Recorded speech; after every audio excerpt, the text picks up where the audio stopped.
श्री परमात्मने नमः। साधन सुधा सिंधु अध्याय मुक्ति स्वतः सिद्ध है। लोगों ने पराय ऐसा मान रखा है कि हम उद्योग करके विशेष स्थिति प्राप्त कर लेंगे तब हमारा कल्याण होगा। यह बात अच्छी है पर पूरी अच्छी नहीं। वास्तव में कल्याण मुक्ति स्वतः सिद्ध है, वह करने से नहीं होती, परंतु आज यह बात कहने वाला आदमी अपराधी होता है। लोग उसका विरोध करते हैं कि यह ठीक नहीं कहता है, गलत कहता है, परंतु वास्तव में बात ऐसी ही है। हम कुछ भी करेंगे तो वह प्रकृति जन पदार्थों के साथ संबंध जोड़े बिना हो ही नहीं सकेगा। पदार्थों से संबंध जोड़ना ही बंधन है। हम कुछ भी करेंगे तो शरीर की सहायता लेंगे, इंद्रियों की सहायता लेंगे, बुद्धि की सहायता लेंगे, कम से कम एक देश में अहम को पकड़कर ही कुछ करेंगे। अगर अपने को एक देश में नहीं पकड़ेंगे, किसी में ममता नहीं करेंगे तो हमारे से करना कैसे बनेगा। अतः करने से मुक्ति नहीं होती, करने से जो चीज़ होती है वह नाशवान होती है।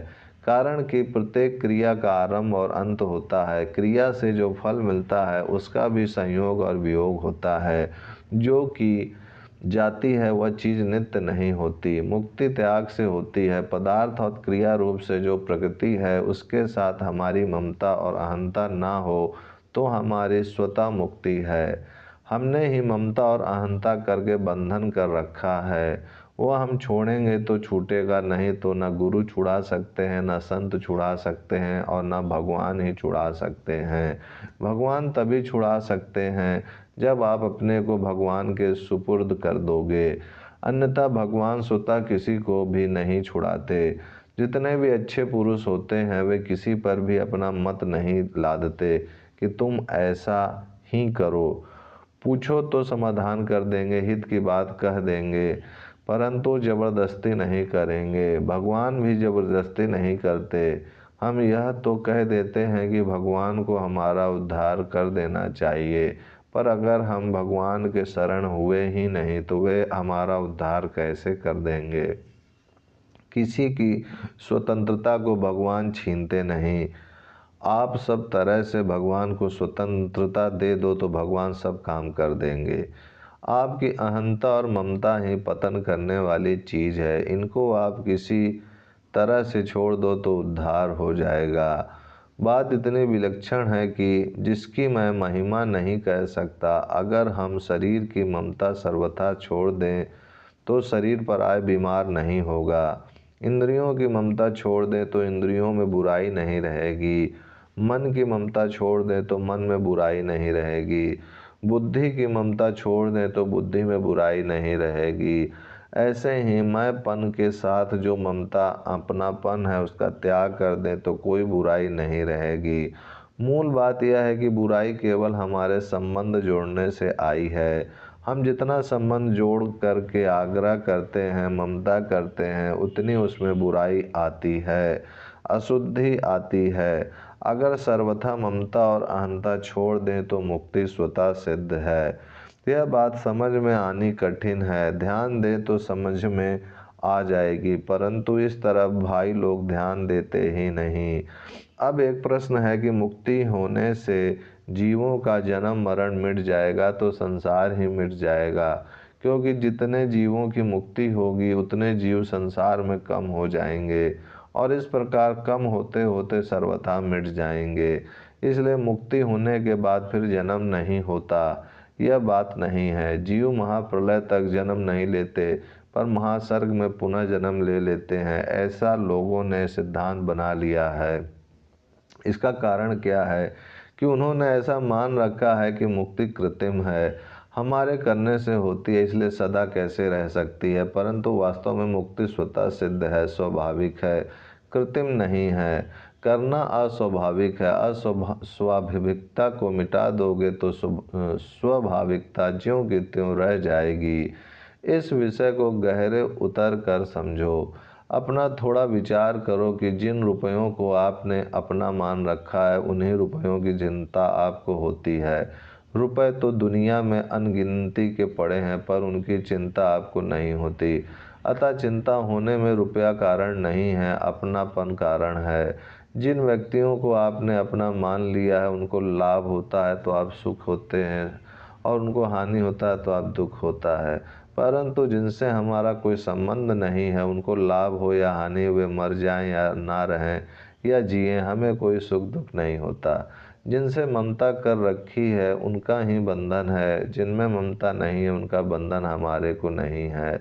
विचार करके आप देखें तो ममता का त्याग बहुत सुगम है। जिसको हमने मेरा है मान रखा है, उसको मेरा नहीं है मानने में हम स्वतंत्र हैं, पराधीन नहीं है। परंतु उससे सुख लेना चाहते हैं, इसलिए पराधीन बन जाते हैं। संयोग जन सुख में फंसोगे तो पराधीनता से बच नहीं सकोगे। भगवान साफ कहते हैं, संबंध जन जो सुख है वे दुखों के ही कारण हैं और आदि अंत वाले हैं। इसलिए विवेकी पुरुष उनमें रमण नहीं करता। जो उनमें रमण नहीं करता उसका कल्याण हो जाता है। संयोग जन सुख की लोलुपता ही संसार में बांधने वाली चीज है। मैंने पहले भी कहा था, आज भी कह दूं, मैंने पढ़ाई की, सत्संग किया, व्याख्यान दिए, इतने पर भी मेरा समाधान नहीं हुआ कि बात क्या है, यह बंधन कहाँ है। फिर संतों की कृपा से यह बात मेरी समझ में आई कि जो संबंध जन सुख की इच्छा है यही मूल बंधन है। सुख की इच्छा समाधि तक रहती है, यह सुख की इच्छा ही बांधने वाली है। इस बात पर आप पूरा विश्वास करो। श्रोता, मालूम पड़ता है कि यही सही बात है। स्वामी जी, सही बात है ऐसा मालूम पड़ता है तो फिर खटपट मिटती क्यों नहीं? कहीं ना कहीं दोष है। जिस बात से खटपट मिटती है उस बात का ज़्यादा आदर करो। खटपट मचती है तो उसके मूल में क्या है उसकी निगाह करो। जहाँ कहीं मन में खलबली मचे तो स्वयं विचार करो कि मूल में कहाँ दोष हुआ। क्या दोष हुआ? तो कहीं ना कहीं ममता की है, पक्षपात किया है, सुख भोग की इच्छा की है, किसी लाभ की इच्छा की है, कुछ ना कुछ लेने की इच्छा की है, नहीं तो खलबली हो ही नहीं सकती। श्रोता, परमात्मा के लिए व्याकुलता होती है तो उसमें कोई सांसारिक सुख आने से हम उस सुख की तरफ चले जाते हैं, व्याकुलता की तरफ नहीं आते। ऐसे समय क्या करें? स्वामी जी, व्याकुलता में रहो, भोग में मत जाओ, भोग को मत पकड़ो, भोग के कारण को अर्थात राग को पकड़ो और उसको मिटाओ। अपनी यह बात हुई है ना, इससे बड़ा लाभ होता है। आपसे आप सोचोगे तो यह बाधा नहीं मिटेगी और आपस में खुल करके बात करते ही इसको मिटाने में आपको मदद मिलेगी। यह मैंने देखा है, मेरे को कोई समझा देता है तो वह काम मेरे लिए बहुत सुगम होता है। स्वयं मैं सोचता हूँ, समझता हूँ तो भी फर्क पड़ता है, परंतु दूसरे के समझाने से बहुत जल्दी फर्क पड़ता है। मेरी प्रकृति ऐसी है तो मैं समझता हूँ कि दूसरों की प्रकृति भी ऐसी होगी। मेरी जो यह समझाने की प्रवृत्ति होती है इसको मैं बढ़िया नहीं मानता हूँ। दूसरों को उपदेश देना, दूसरों को समझाना अपनी मूर्खता को स्वीकार करना है, अपने अभिमान को स्वीकार करना है, दूसरों को बेसमझ मानना है। दूसरों को बेसमझ मानना और अपने को समझदार मानना गुण नहीं है, दोष है, पतन की चीज़ है। ऐसा मानते हुए भी मेरी समझाने की प्रवृत्ति होती है। क्यों होती है? इसमें कई कारण हो सकते हैं। विचार पूर्वक देखता हूँ तो मेरे को कोई समझाए तो मुझे लाभ होता है, अतः दूसरों को कोई समझाए तो उनको भी लाभ होता होगा, इसलिए मेरी समझाने की प्रवृत्ति होती है। आपस में बात होने से विषय बहुत साफ हो जाता है और वैसा अनुष्ठान करने में बड़ी मदद मिलती है। अतः आपस में विचार विनिमय हो, विचारों का आदान प्रदान हो। केवल उपदेश देकर गुरु बन जाने से लाभ नहीं होता। आपस में दोनों समान समझकर विचार करें। किसी विषय में मैं जानता हूँ और किसी विषय में आप जानते हैं तो टोटल में बराबर ही हुए ना। ऐसे बराबर हो करके विचार करें। आपका कहना मैं मानूं और मेरा कहना आप मानो, इससे अपने दोनों को ही लाभ होगा। परंतु यह कब होगा? जब कहने वाला अपने में अभिमान ना करे कि मैं तो जानकार हूँ और ये अनजान है। हमें भी जानकारी करनी है और आपको भी जानकारी करनी है। ऐसा समझकर विचार करें तो हमारी जानकारी बढ़ेगी और ज्ञान होगा। श्रोता, पुराना लिया हुआ सुख बराबर याद आता रहता है। स्वामी जी, तो फिर सुख भोग का नतीजा अच्छा नहीं निकला है ना। अभी तक उस पुराने सुख भोग के संस्कार पड़े हुए हैं, अभी तक उन संस्कारों से हमारा छुटकारा नहीं हुआ है। अतः अब इस सुख भोग की आसक्ति को छोड़ना चाहिए, यह सिद्ध होता है। सुख की लोलुपता कैसे छूटे, यह प्रश्न है। सुख की लोलुपता आकर हमें फंस जाते हैं, जानते हुए, कहते हुए, समझते हुए, पढ़ते हुए भी उसमें फंस जाते हैं। अतः उससे छूटने के लिए बड़ा सीधा सरल उपाय है कि दूसरों को सुख कैसे पहुँचे यह भाव बना लें। घर में माँ बाप को सुख कैसे हो, स्त्री को सुख कैसे हो, बच्चों को सुख कैसे हो, भाई भौजाई को सुख कैसे हो, पड़ोसियों को सुख कैसे हो, दुनिया को सुख कैसे हो, मित्रों को सुख कैसे हो, मेरे द्वारा क्या सेवा की जाए जिससे इनको सुख हो जाए, इनका हित हो जाए, इनका कल्याण हो जाए, इनकी बात कैसे रहे, इनका आदर कैसे रहे, इनकी प्रशंसा कैसे हो। यह वृत्ति अगर आपकी जोरदार हो जाएगी तो सुख भोग की रुचि मिट जाएगी। बहुत प्रीति पुजाइबे पर पूजिबे पर थोड़ी। पुजाने की तो ज़्यादा प्रीति है और पूजने की थोड़ी है। सुख लेने की तो ज़्यादा इच्छा, सुख देने की थोड़ी है। अगर देने की ही इच्छा हो जाए तो काम ठीक हो जाएगा। श्रोता, सुख लेने में तो तत्काल सुख मिलता है, पर सुख देने में तत्काल सुख मिलता नहीं। स्वामी जी, पढ़ाई करते समय बालक को पढ़ाई में सुख नहीं दिखता, खेल में दिखता है, परंतु गुरुजनों के पढ़ाने से पढ़ना शुरू कर देता और कुछ परीक्षाएं पास कर लेता है तो पढ़ाई में लगन लग जाती है। अतः पहले यह सूखी शिला की तरह है। सूखी शिला में ना नमक है, ना चीनी है, कोई स्वाद नहीं, तो सूखी शिला कैसे चाटी जाए। परंतु कोई कह दे कि चाटो ठीक हो जाएगा तो उसके कहने से चाटने लग जाओ। ऐसे ही ये कहते हैं, इसलिए इस सुख को छोड़ दो और दूसरों को सुख दो। इतना विश्वास तो है कि ये हमारे हित के लिए कहते हैं, भगवान के वचन हमारे कल्याण के लिए हैं, इसलिए उनके कहने से शुरू कर दो। भगवान ने कहा कि सात्विक सुख आरंभ में जहर की तरह है और परिणाम में अमृत की तरह है। आरंभ में जहर की तरह है, यह बात पहले मेरी समझ में नहीं आई। सात्विकता में तो आरंभ में ही आनंद है, सुख है, और भगवान आरंभ में जहर की तरह कहते हैं, यह कैसे?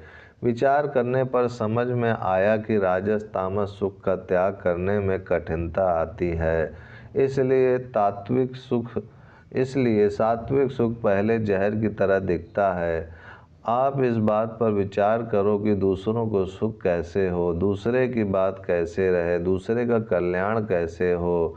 भगवान कहते हैं कि जिनकी प्राणी मात्र के हित में प्रीति होती है वे मेरे को प्राप्त होते हैं।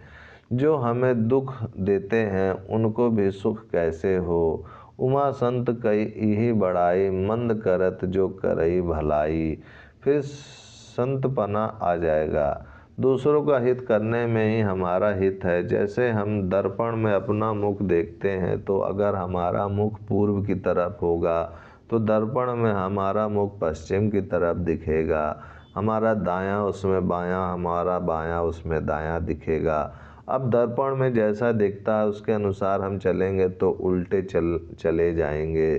संसार रूपी दर्पण में सुख लेना अच्छा दिखता है और सुख देना बुरा दिखता है। अब उसी के अनुसार चलेंगे तो दशा बुरी होगी, क्योंकि ज्ञान आरंभ में ही उल्टा हो गया। धुरी बिगड़े सुधरे नहीं, कोटिक करो उपाय। आरंभ में ही काम बिगड़ गया। दिखता ऐसा है कि हमारा स्वार्थ सिद्ध हो जाएगा, हमें सुख मिल जाएगा, पर परिणाम में दुख ही मिलेगा। इसलिए अगर अपना कल्याण चाहते हो तो इस चाल को बदलना होगा, नहीं तो आफत ही आफत आएगी। दूसरे को सुख देने से अपने सुख भोग की इच्छा मिटती है, यह बात एकदम सबके अनुभव की है। श्रोता, सेवा करने से तत्काल सुख तो नहीं मिलता, पर तत्काल अभिमान जरूर आता है। स्वामी जी, अभिमान में भी तो एक सुख मिलता है कि मैं ऐसा हूँ, हमें इस अभिमान के सुख को भी छोड़ना है। ऐसा विचार करो तो वह छूट जाएगा। जैसे अपनी लड़की का ब्याह करना है, यह विचार रहने से अपने लड़के में जितनी ममता होती है उतनी अपनी लड़की में ममता नहीं होती। इसी तरह अभिमान के सुख को छोड़ना है, यह पक्का विचार हो जाएगा तो अभिमान जन सुख में ममता नहीं रहेगी। ओम शांति शांति शांति।